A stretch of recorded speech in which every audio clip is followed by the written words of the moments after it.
Hello, everybody, and welcome to the first edition of Grosse Pointe Board of Realtors, Red Wine and Regulations. What we're going to have here is a panel of industry experts across a myriad of segments of the real estate industry, having just a real quick conversation update of what they're experiencing and what they're seeing in their segment of the market, while we all enjoy a nice cocktail from our home. So my name is Chris DeRozier. I am the affiliate director for the Grosse Pointe Board of Realtors, and I'm a mortgage loan originator myself for John Adams Mortgage. I will be moderating this conversation throughout, but what we'll do is we'll start with a quick update from Don. So Don, give us a little update of who you are and what you're drinking today. Sure. My name is Don Precourt, and I'm from Fifth Third Bank. I run the residential mortgage team here in Eastern Michigan, and I'm having Heineken Light. So do you want me to jump into talk about some of the forbearance piece, or we'll go around the table first? From a mortgage standpoint, forbearance is a hot button topic. So if you want to go into some of the clarity that's been provided for us recently, that'd be great. Sure.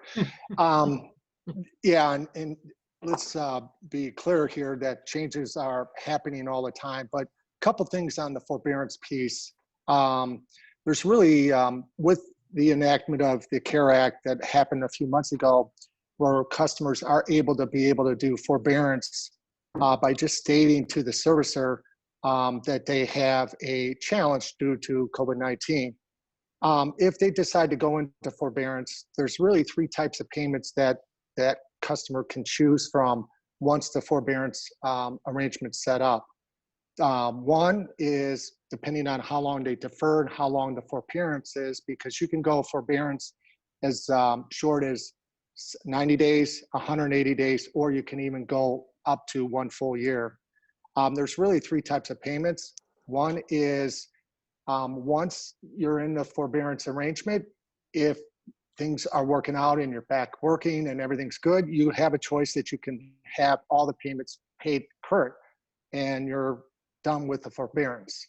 Another option is you can go the defer route, which means that you're going to set up payment arrangements with that particular servicer.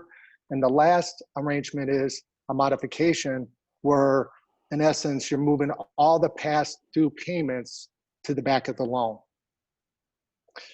So those are the three types of the forbearance. Now, there's been some more changes with Fannie and Freddie regarding clients that are looking to, say, for instance, your buyers that might be looking to purchase a new home that might have put themselves into a forbearance situation.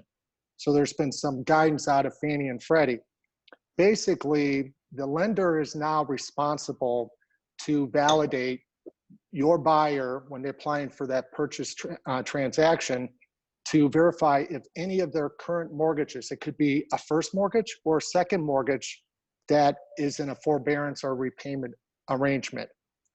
If any of those mortgages are, the customer has a couple ways to move forward to still be able to finance that home.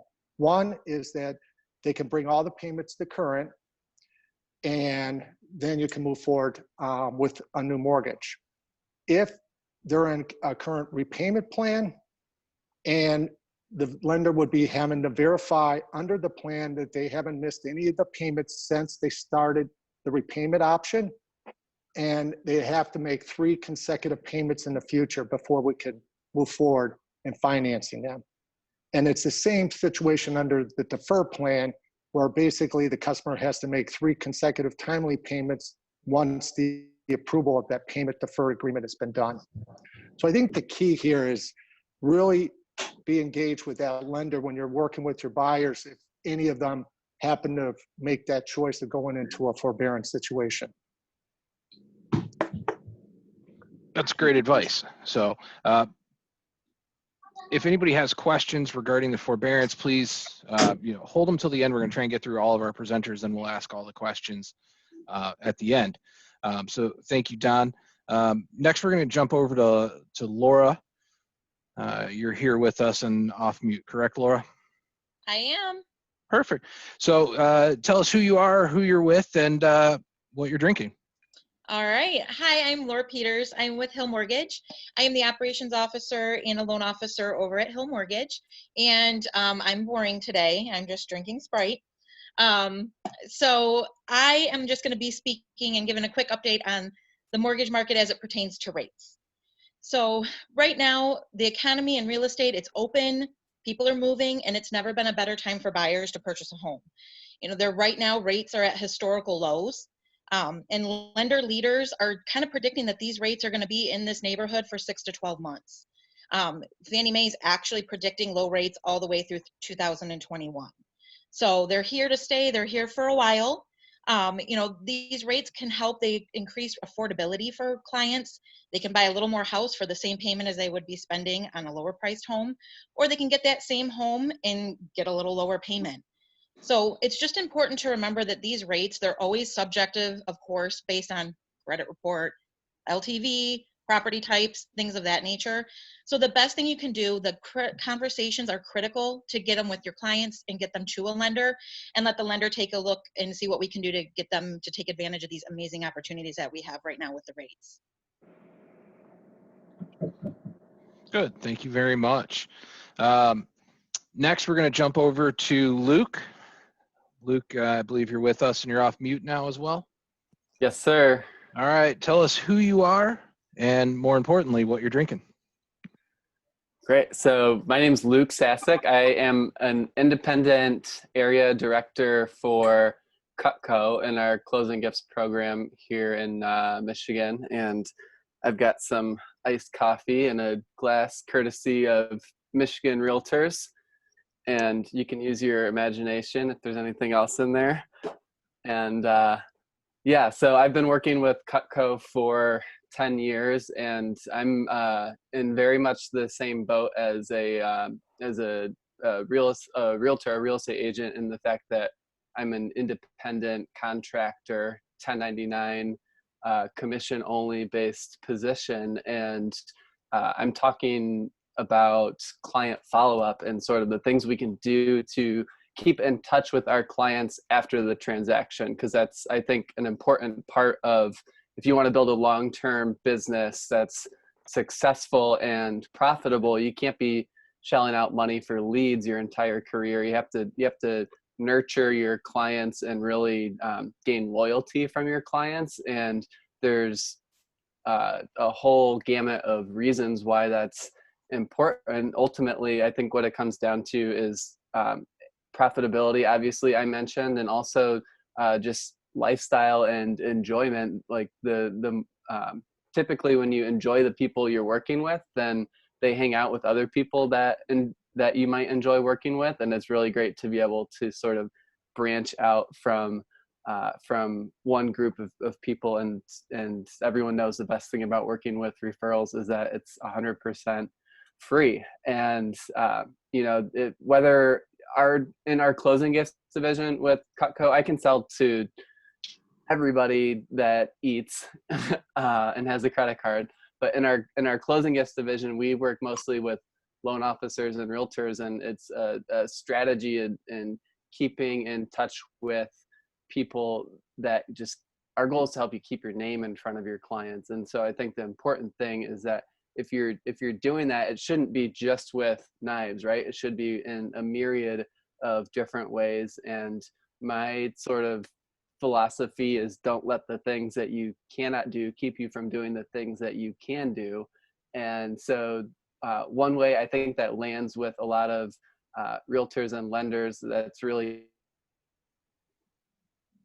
too is just like, not everybody can maybe afford a $100 or $200 or $300 knife set as a client gift, but we can all afford a 50-cent stamp and a handwritten note to send in the mail after the transaction. And when was the last time you opened up your mailbox and found a handwritten note inside? Those are impressions that are really memorable on people. And again, for realtors and for lenders, like if you're a real estate agent, if you've ever driven down the road past a home that you had sold one time and helped the buyer get into that home, and there's another listing agent sign out in the yard, then that's not a very fun experience. And likewise, if you're a lender calling on your clients to see if they want to refinance, and they tell you, oh, I've already refinanced with another company, then that's not exactly what you want to hear. And the challenge with that scenario is that in most cases, your clients were actually satisfied with your services. So it's the National Association of Realtors statistic every year that they do on their home buyers and home sellers report that says roughly 80% of home buyers say they would use the same agent for another transaction, yet the percentage of sellers that list their home with the same agent that they used previous is only 11%. So people are satisfied with the service they're receiving. It's just if they can't remember your name, then there's no way for them to use you again or refer you business. And so there should be a whole range, like multiple different avenues in which we're all working to keep in touch with our book of business, which is our most valuable sort of treasure trove that we build up, your database. Or I have a friend that calls it their people base, because it's like, it's not just data, it's real humans on the other end. And it's so easy to just go off and chase the next transaction when it's sometimes like easier to do that and to focus energy on like the next shiny object. Yet just don't forget about the people who got you to where you are. So definitely handwritten notes is a really big thing.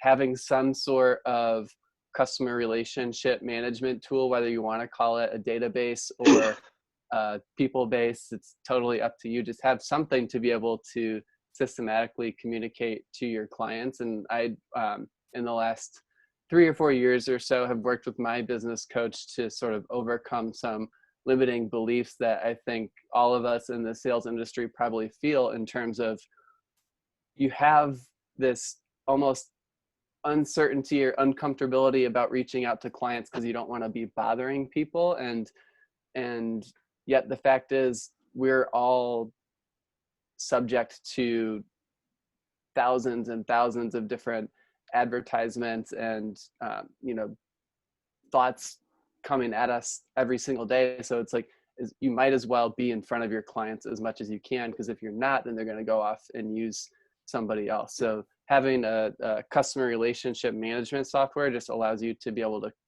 communicate with people on a systematic level. And the goal should be not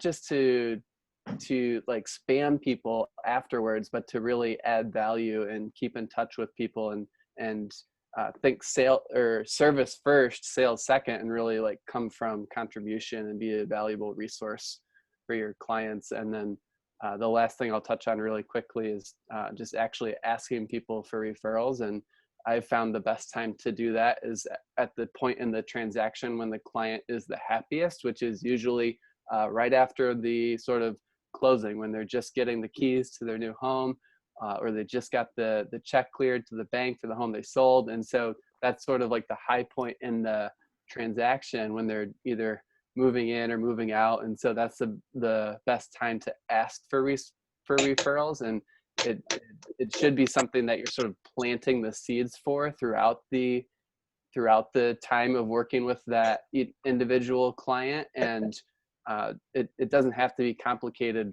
what to say. It's just the fact that you ask, like, hey, who else do you know that is thinking about buying, selling, or investing in real estate? Who else do you know that may need to refinance? Or you can be a resource for your client far after the point of sale. After the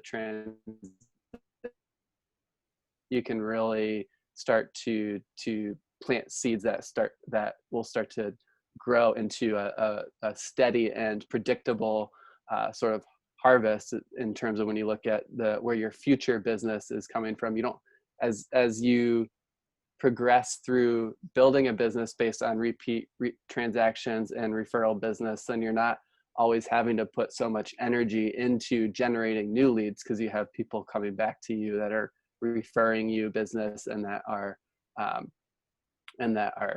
using you again. And I think it's especially important now more than ever to be able to just connect with people on a one-to-one basis. I've been reaching out to a lot of my past clients over the phone, or I've even sort of like FaceTimed people without them expecting a call, just because I feel like some people are craving that face-to-face interaction. Even if it is on Zoom, it's better than not at all. And then, yeah, just sending gifts and random things in the mail that people aren't expecting is always a great strategy as well. And I don't want to go over my time. I probably already have, so I'll pass it back to you, Chris. It's all great information and very much appreciated, and things that we can all keep in mind. So thank you for that. We are going to move over to Kelly next. Kelly, we'll come off mute. Let us know who you are, who you're with, and most importantly, what you're drinking. Well, I'm Kelly Aiken-Gwinnell from Aiken and Ormond Insurance. Hi, everybody. This is like my first real live Zoom thing. So I'm not that exciting right now. I'm drinking water, but I will be drinking a lot of wine tonight. We are in a very interesting place in the insurance industry. For some of you that may not know, we are about to come into auto reform in the state of Michigan that hasn't changed for the last 50 years. So starting July 2nd, 2020, you will have choices for your PIP options, which is the medical portion of your policy. There will be unlimited, $500,000, $500,000, $250,000. You can exclude yourself if you have Medicare Part A or Part B, or a qualified health plan with at least a maximum of a $6,000 deductible, or if you are on Medicaid and you can have a $50,000 choice option to improve that. It is now the best time to pick up the phone and have a conversation with your agent, or talk to a new agent if you want to speak with somebody else.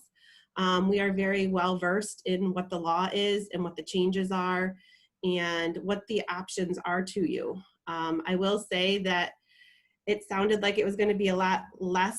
Our premiums were all going to be going down, but with premiums going down, you obviously have to give up something. So when you select something other than unlimited, you are giving up a lot of coverages that were included in your policy today that may not be going forward.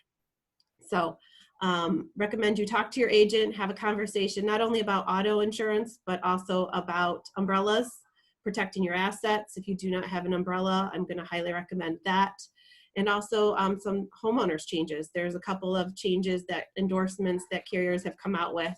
Service line coverage, for example, some lakeside living if you are on a waterfront property, or your seasonal is on a waterfront property, you can have some coverage for your docks, seawalls, etc. So that's my summary that I have on a lot of the changes that we have going on. Good. And Kelly, I assume there's going to be a lot of questions for you, given the change that we're coming into here. But again, we're going to hold questions till the end. So Kelly, thank you for being with us. And next we're going to go to Kim Romero. Kim, if you want to come off mute, tell us who you're with and what you're drinking. Hey guys, I'm with First American Home Warranty, and I am drinking, I just poured myself, it's been a crazy day, so I'm happy for this. I just poured a Tito's and cranberry, and it's kind of hitting the spot right now, so I appreciate this virtual happy hour we're having here. So with First American Home Warranty, we save homeowners money and protect the client's budget. Basically, we're saving them instead of going retail. We're protecting them in their home systems and appliances. And so we're actually following your client actually during the listing, in the listing, and then after close for a year or maybe multiple years after that. So we are really there for you as the agents, usually bringing us that customer because it's the seller or the buyer. So we are bringing that value to the homeowner. When they find the value in a home warranty, it helps them think of the agent later afterwards as well, because we're saving them a lot of money. Instead of going retail, we're covering equipment and labor and things like that. So anyway, so I'm happy to be here. I'm more than happy to elaborate more if you'd like. There's some industry changes going on, some mandates. I can elaborate more on that if you have questions about that, if you'd like me to. Otherwise, I don't know if you're going around the room. First, to introduce each other, and then I can kind of elaborate and bring value to the agents or homeowners in itself about some mandates that are happening in the industry and in your home and things like that with the R22 refrigerant and things like that. Yeah, do you want to give us a quick rundown of what the R22 is? Because to most of us, I'm sure that's just a letter and a number. Sure, absolutely, yeah. So R22, if you guys are not familiar, you want to be familiar with this because it's actually a mandate. It's a ban from the federal government that R22 is a refrigerant that goes down your lines and it recharges the air conditioner. Like your motor might be running right, things are a thing, but if it's not cooling, it probably needs refrigerant. There's different types of refrigerant out there. R22 is no longer allowed in production in the United States or imported into the United States in 2020, which the year we're in now. So it's very expensive. It's supply and demand. Any units that are from 2012 and older probably are requiring R22 as a refrigerant to go down those lines. So any older equipment is probably requiring that, and so they are not allowed to. There are some alternatives, but there's not a lot. And the newer refrigerant is it's A410, which is the newer. It's like Puron, not refrigerant. That's allowed, but it's not allowed to go down those same lines. So homeowners are faced with that one way or another. If they have to replace equipment, or even just if they have a leak just in those lines, they may not have that availability. Some contractors have it, they've reclaimed it from another home, but it's definitely supply and demand. But the phase out is happening, and it's going to be even more expensive, more and more and more, and it's very high now. It could potentially cost any homeowner thousands of dollars just to recharge for the refrigerant in the house. So people really take advantage of their air conditioning. It seems to be the most unsung hero. They want it working. They take it for granted that it's working, but boy, when it's not, boy, did they feel it. So literally, if it's not cooling, it probably needs that R22. So it's really important as an agent, you guys, it's of value to you. That should be coming up in your home inspections as well, but it's a really good value to you to bring to your homeowners and educate them on this. And because it should be coming up at home inspection. It may or may not, but it probably will be. They may be recommending that the unit's getting old. You might want to, in for a rainy day. So those things are really important. And if you don't know where to find what chemical goes down in your AC unit, there's a plaque actually on the unit outside that you can find, and it will tell you what refrigerant goes down those lines. But basically anything older, anything from 2012 or older, it probably has R22. So that's something that you might want to really think about for your own house or for your clients. It really will bring a value to them, and something maybe you can negotiate, or again, home warranty. Different companies offer different, some cover refrigerant and some cover different, some cover all the costs, some cover only a portion, things like that. Some don't even cover AC, some do. So that might be something you might want to look at too, as far as maybe a home warranty and what company might help you out with those costs when you repair or replace those types of items. Does anybody have questions about that? Perfect. Again, we'll hold the questions Okay. for the end. So thank you again. Thank you, Chris. Absolutely. Next up, we're going to have Jamie come off mute. And Jamie, tell us who you are, who you're with, and what you're drinking. Hey there, Jamie with House Call Home Inspection. Drinking water. I just walked in the door. I have to rehydrate before I partake. Kim, thank you so much for that. That really leads into a good point. I wasn't planning on saying much because the home inspection industry hasn't really changed much Right now, we're allowed to have up to 10 people in a house rather than just 4. So that's awesome. All the aunts and uncles are going to come to the home inspection now, which, you know, we love. The more the merrier. Kim, I'm really glad that you talked about Freon. You know, right now, we're getting into those months where it's extremely important for people to now get their air conditioning unit serviced. And just like you said, you know, it's something that we really, really need is that air conditioning, but we don't really take care of it like we should. So that should be what a home inspector talks about is, hey, you have to get this serviced every year. It's something that needs to be done as part of regular home maintenance. And people think that they don't need to get it taken care of unless it's broken. But you can learn a lot more if the HVAC guy comes in twice a year, once before summer and once before winter. That's something that we want our agents to know so that when we say it in a home inspection, you're not shocked that we actually suggest that they spend $150, $200 a year just to get both units serviced. Why not? I had a call yesterday from a client who got their home inspected in April of all months. It's supposed to be warm, right? No, it was 50 degrees. So we couldn't test the air conditioner. We're just not allowed to. And I talked to the owner of a local heating and air conditioning company that went to that house then, and their AC is just not working. So that's a huge disappointment. Their agent didn't suggest a home warranty. And in that case, it would have been extremely helpful. So thanks for mentioning that. As for home inspection in general, we're just glad to be able to still, you know, practice social distancing and everyone is still wearing their masks. And we sanitize after, nothing has changed for us, but now more people can come. That's a huge deal because we always want to make sure everyone is informed. Thanks, Chris. Thank you. And the last member of our affiliate committee who is here is Peter. Peter, we can come off mute. Let us know who you are, who you're with, what you're drinking, and just a quick update of anything that may or may not have changed in the title. Well, thanks, Chris. Excuse me. I'm Peter Turco with Turco Title Agency. I am drinking some Buffalo Trace bourbon here. And not a whole lot has changed in title recently. We have seen a lot of changes over the last couple of months, but the last maybe month or so, it's stayed pretty steady. We've seen some title agencies starting to open up and allowing closings to happen inside their offices. Some are still not and doing the curbside closings and the remote closings. So there has been a bigger push to do the outdoor and the remote online closings, which has been great. I think it's pushing our industry in a good direction.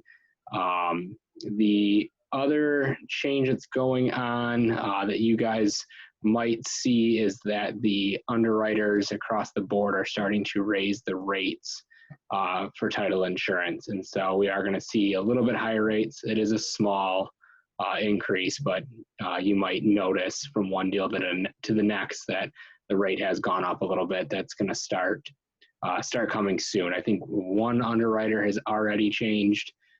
There's another one that's set to change, I want to say next week or the following. And the rest are most likely going to follow suit. So within the next few months, you're going to see that. But it's not going to be anything drastic. It's not going to make anything unaffordable that they were already planning to purchase. So just a heads up there. Fantastic. Thank you very much, Peter. So thank you very much to all of our panelists today. We've had a lot of really good information in the last 25 minutes or so. What we'll do at this time is we'll actually open it up to the floor. There's been a lot of information put out there. Ryan Lally, I see that you have already submitted a question. So go ahead and let us know that you're off mute and who you're with and what your question is. Why are you laughing, Chris? I'm Ryan Lally with Keller Williams. Honestly, I got a funny private message that nobody else can see. That's why I was laughing. Yeah. Sorry I was late. Yeah, KW Grosse Pointe. So as far as the Freon stuff goes, that's interesting. I'm sure that impacts the auto industry too, Kelly. Probably auto insurance. No, if your $100,000 AC unit goes out, no. What was my question? I don't know. Damn it. I forgot now, Allison. All right, we'll come back to you unless Allison has the question live with her. I do not. I just know that he No. Yeah. Okay. All right, so I we'll, did. I'm sorry. Brian, raise your hand if it comes back to you. If anybody else has a question, we'll be happy to have any of our panelists answer any of the questions. Looks like we have a question from Mark Betcher. Go ahead.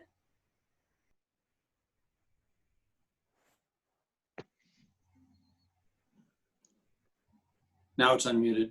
There you go. Question for Mr. Churko. Can you talk about the remote notary and how that act has impacted and whether it's working smoothly for their company?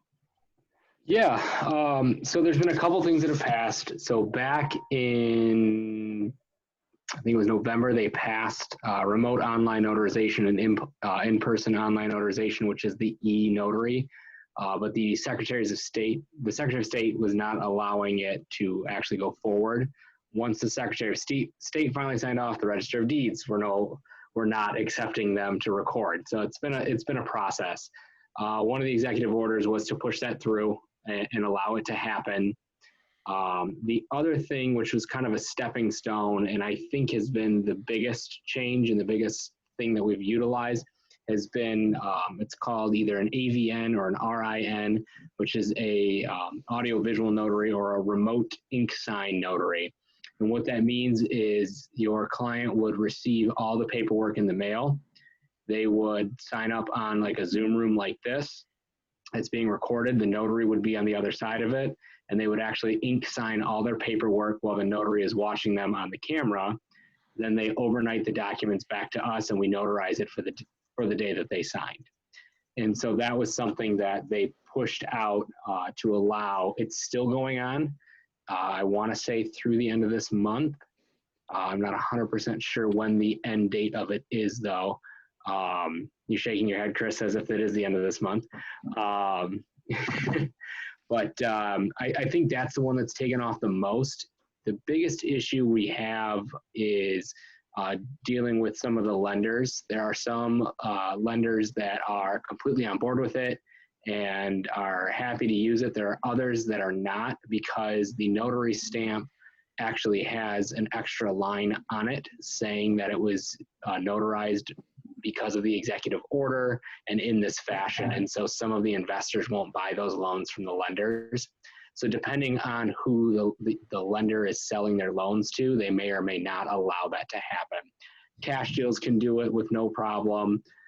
Sellers can typically do it with no problem. You just have to check with your lender and see if they've signed off on it. There are a handful that have, as a blanket, said absolutely not. And then there's some that have as a blanket have said absolutely do as many as you want, and others that are in between where it's deal by deal basis. And so you see a lot of that going on. I want to say probably by the end of the year, you're going to see more of the e-notary stuff. It's just one of those things where working out the bugs of linking up the lenders and title agencies, linking up the title agencies when it's a split deal, those things are still being worked out to make sure it's working properly. And so you see them, they do happen. They're just not quite as common yet. I'm hoping within the next couple of years, you're going to see e-notary, whether it's in person or remote, be the norm, and more and more title agencies going paperless. Good stuff. Thank you. Yeah, no problem. Hey, And Peter. is that Elmer T. Lee? Mark, Peter? go ahead and ask your question, then I'll ask mine. Peter? What's that? That your bourbon there, your Buffalo Trace, is that Elmer T. Lee? You know what? I have no idea. Not only do you know your wine, but you know your bourbon. Cheers to that. So I'm a bourbon novice. I enjoy it, but I don't know a lot about it. I'm in that. I fall into that same boat. Hey, Peter, the question I wanted to ask is: you mentioned depending on who the investor was, is this the investor between the originator and the GSEs, or is this the end buyer of the loan that you're talking about? I'll say, Chris, you want to jump in on that one? Because I've always been told by the lender, the investors aren't going for it. So I'm not sure the actual answer to that. Chris, I think you're muted. That's not possible. I did it to myself. No, Bob only wishes there was a real life mute button for me. Nah. We all do. That's fair. So does my wife. So what there is your lender who is originating the mortgage. There is the investor who is Fannie Mae, Freddie Mac, Ginnie Mae, any of those, the large aggregators. And then there's the servicer, and that's who you're collecting the payment from. So it will more than likely, it will be the Fannie Mae's, the Freddie Macs, the Ginnie Mae's that are not necessarily on board. The servicer may also have an issue with it, but generally it's the true investor on the loan, not the lender or who they'll be making their payments to. Do we know if this is a Fannie or do we know if this is a GSE issue or if this is an independent third-party investor other than the GSEs? Don, I'm gonna let you jump in on this one. Thank you, Chris. Love that layup. You know, Fannie and Freddie are moving towards this. I know Fifth Third had done some of these. There's different types of these virtual closings we can do. I know that we're getting better at understanding what Fannie and Freddie are looking for so that we meet their criteria so that loan can be sold to Fannie and Freddie. So Bob, to really answer that question, we're close. And I think Fannie and Freddie are getting better to educate the lenders on how comfort they are on the different types of virtual closings you can do. Okay. It's good to know. I sit on a GSE thing for NAR and I'm curious about that. Good, and what we'll do is we'll kind of round out the entire perspective of the mortgage industry with Laura from Hill as a broker and what their partners will allow.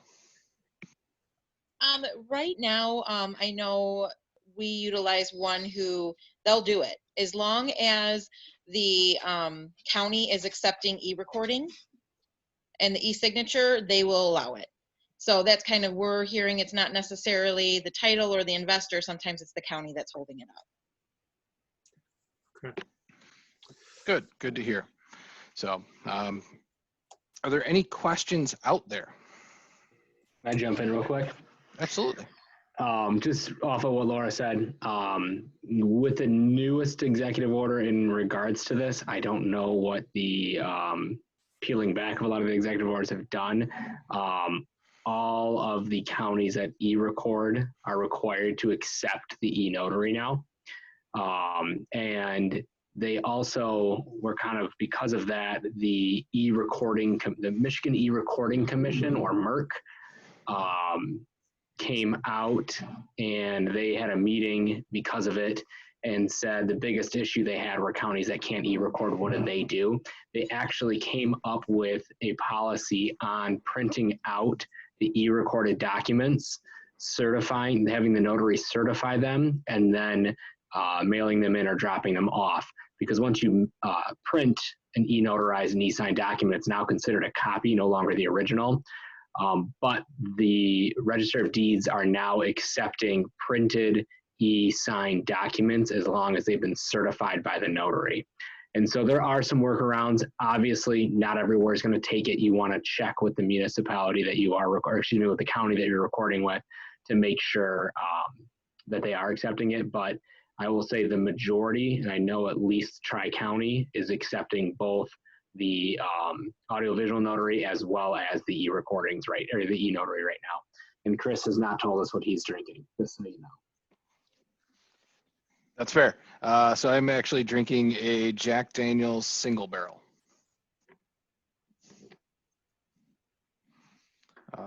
Ryan Lally appears I saw Ryan to be making a drink, yeah, so now Ryan he has to doing a tell mixed us what drink. he's making. What are you fixing over there, Mr. Lally? It's too hot for wine, red wine especially. So 3 weeks ago, I opened a margarita mixer that was supposed to be consumed in 10 days. So if I die from drinking an old margarita, you'll know why. But yeah, I'm not much of a craft cocktail will guy. Balance it out and clean it. I'm pretty much just a mix alcohol and anything I can find sort of guy. or drink it straight. But I'm actually, mixing it fancy today. Perfect. Any other questions that have been out there, or anybody that has just any general questions? Well, the question I wanted to ask was about Mark Betcher's wine. I'm sure there's a story behind that red that he has, and would love to know what it is. Got to unmute yourself. There we go. Okay. Well, you know what? There's a web page that I've been a part of for some time, and I leave reviews there. And yeah, I'm a bourbon fan too, and a mixed drink fan too. But I want to just go ahead and read to you, as brief as it can be here, this this review of this wine that I'm drinking, and then I'll tell you what it is afterwards. It reads like this. We'll start with the pour. While it doesn't come out like maple sap, it takes its time from the bottle, the viscosity of a slow kiss. It's thick, velvety, and cashmere-like. On the nose, it's a roaring stock market with your well-timed investments being rewarded. That new Corvette you always dreamed of and finally got, or the closing on your custom-built home with a 2,500 bottle wine cellar. The bouquet doesn't end there. It's the moment when your team wins the championship, your kid graduates from college, and the view from your hotel room on the beach forces oohs and ahs. And then you drink it. That's the friend you knew you had all along but hadn't seen in a while.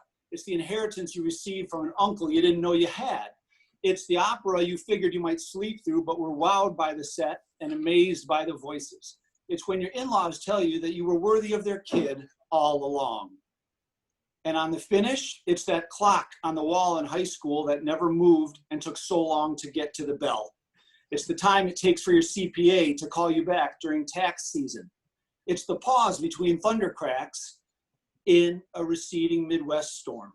And on the sticker, it's buying that basically new 80-inch flat screen Samsung from a pawn shop. It's your awesome first bicycle picked up on Blue Light Special. It's the Reno of wines, and that it's the biggest wine with the littlest price in the world. It's the definition of the love of wine. The only thing it isn't is the Rubik's Cube of complexity. That's why my score tops out at 91, because it just doesn't have that palate nuance to change flavor profiles across the sip or over the course of the evening in the decanter. So we're going to put a bunch of these in our cellar, and maybe a few years from now, after them being there and in the racks long enough, aeration time will become a factor. And as that molasses high school clock turns its dials around the big calendar of our lives, we'll crack another. You can tell he's an attorney, paid by the word. And this is Boone's Farm? It's Mad Dog 2020, I think is what it is. That might have been the single greatest review I've ever heard of anything in my life. Is that a reference to General Mattis, Mad Dog Mattis? Hey, Mark, is that available in a box? Exactly. Individual boxes, Jason. Single boxes. Perfect. All right. Any other questions out there? Or are we just going to end on the most perfect review of anything ever given by any mankind ever? And it was only a 91 with that beautiful review. I only gave it 91 points, yeah. It had no complexity. Other than the review. Yeah, other than the review. Yeah. Perfect. I want to say that it's timely. I went shopping for my neighbors who are 84 years old, and they asked me to go to Trader Joe's and buy 2 cases of Merlot wine at $3 a bottle. I haven't had a chance to try it, but I hear it's pretty good. I'm not a wine drinker. But 3 cases of wine? Yeah. Good for them. They don't come Good out. for them at 91.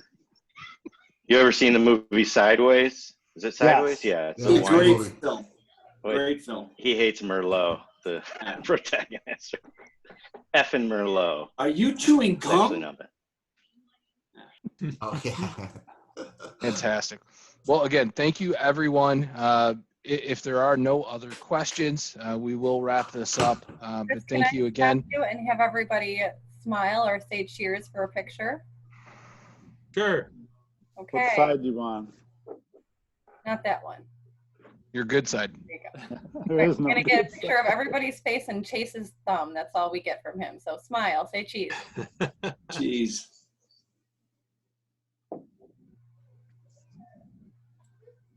Got it. Thank you. Chase, your thumb And- doesn't smile.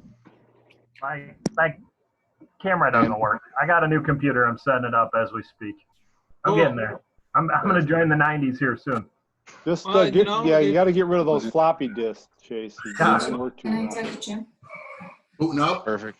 Well, fantastic. Thank you, everyone, and I look forward to You the wanna- first Thursday of next month Chris, doing this again. Yes, sir. Chris, do you want to close the recording and see if people just want to chat until 5? I mean, yep. Stopping recording.